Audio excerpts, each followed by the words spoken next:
پہلے سے بتا دیا گیا تھا کہ یہ چیزیں ہونی ہیں، وہ ہو رہی ہیں اور وہ اسی طرح چل رہی ہیں۔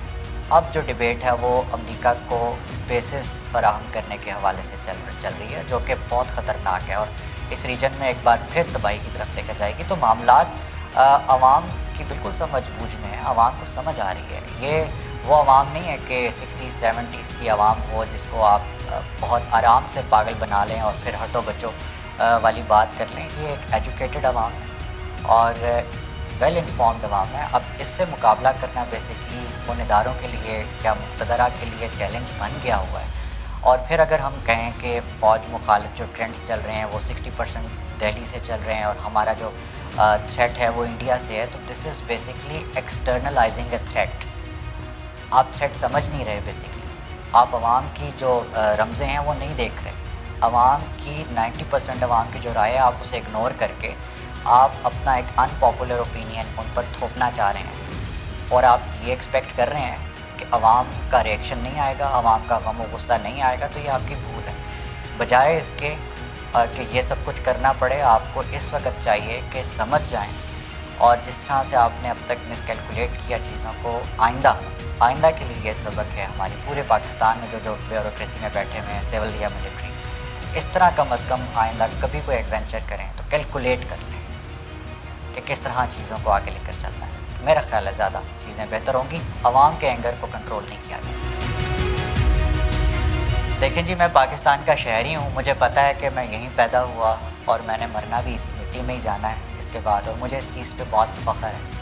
مجھے اپنی فوج پہ بہت فخر ہے، مجھے ہر نیشنل لیڈر پہ فخر ہے جو پاکستان کی بات کرتا ہے اور پاکستان فرسٹ پالیسی پہ بات کرتا ہے، اور میں سلوٹ کرتا ہوں ان تمام کوششوں کو، اور اس چیز پہ بھی فخر کرتا ہوں کہ تاریخ کے ایک ڈیفائننگ مومنٹ پہ میں اپنے وطن، اپنی پاکستان اور اپنے ملک کی سلامتی کے لیے کھڑا ہوا ہوں، اور میں ہسٹری کی رائٹ سائڈ پہ کھڑا ہوں۔ اس چیز پہ فخر کرتا ہوں، اور یہی میرا پیغام ہوگا ہر اس پاکستانی شہری کے لیے کہ ادھر ادھر ڈیویٹ نہ ہو۔